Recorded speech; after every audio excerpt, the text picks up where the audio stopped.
न ईरान ने सरेंडर किया, न न्यूक्लियर प्रोग्राम रुका, न हॉर्मुज पर बात बन पाई।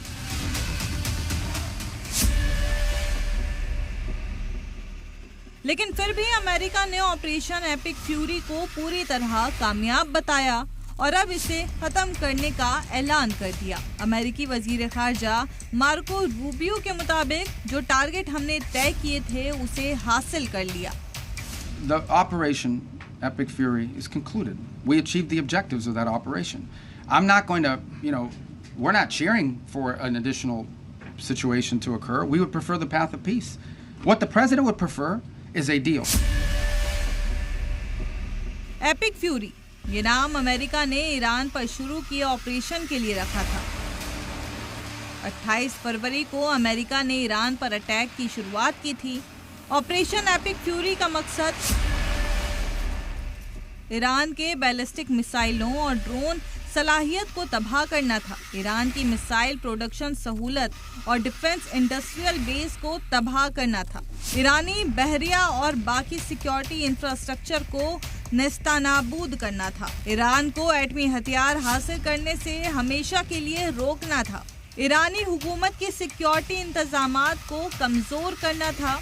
ईरान को प्रॉक्सी नेटवर्क को कुचलना था। इन तमाम मकासद को लेकर अमेरिका ने ऑपरेशन एपिक फ्यूरी का आगाज किया, लेकिन अब इस ऑपरेशन को बंद कर दिया गया है। मार्को रूबियो भले ही दावा कर रहे हों कि हम सब कुछ हासिल कर लिया, लेकिन हकीकत क्या है ये भी आपको जान लेना चाहिए।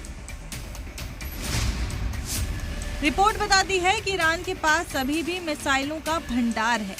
रिपोर्ट बताती है कि ईरान का एटमी प्रोग्राम तबाह नहीं हुआ है। रिपोर्ट बताती है कि हॉर्मुज में ईरान नेवी अभी भी एक्टिव है। ईरानी इक़्तिदार कमजोर जरूर हुआ है, लेकिन नए बदले के जज्बात रखता है। यानी अमेरिका को अभी बहुत कुछ हासिल करना बाकी था, लेकिन उससे पहले ही एपिक फ्यूरी को बंद करने का ऐलान कर दिया गया।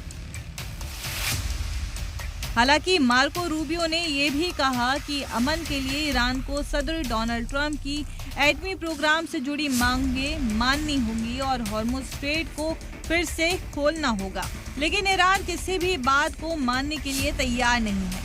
जो तजवीज़ ईरान ने पाकिस्तान के जरिए अमेरिका को भेजा था, उसमें एटमी प्रोग्राम और हॉर्मुज दोनों का जिक्र है। हॉर्मुज पर अभी भी टकराव बना हुआ है। ईरान अपनी शर्तों पर अमन मुज़ाकरात समझौता चाहता है। ईरान ट्रंप की धमकियों से भी नहीं डरता है। सीज़फायर के बावजूद ईरान ने यूएई पर हमला किया और अमेरिका को पैगाम दिया कि वो जंग के राउंड 2 के लिए तैयार है। यानी मिडिल ईस्ट में तनाव बरकरार है। बातचीत से समाधान का रास्ता दिखाई नहीं दे रहा है। ऐसे में एपिक फ्यूरी ऑपरेशन बंद करने पर सवाल उठ रहे हैं।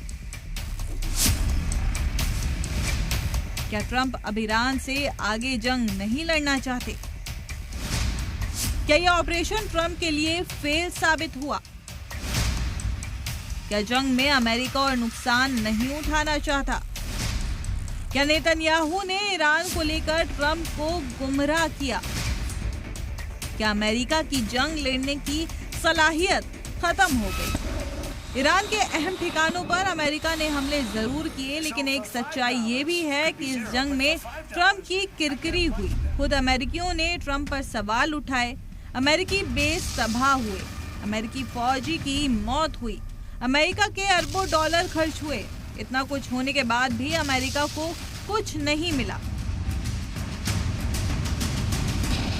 ईरान को झुकाने के लिए अमेरिका को मुज़ाकरात की टेबल पर आना पड़ा, लेकिन तब ईरान को झुका ना सका।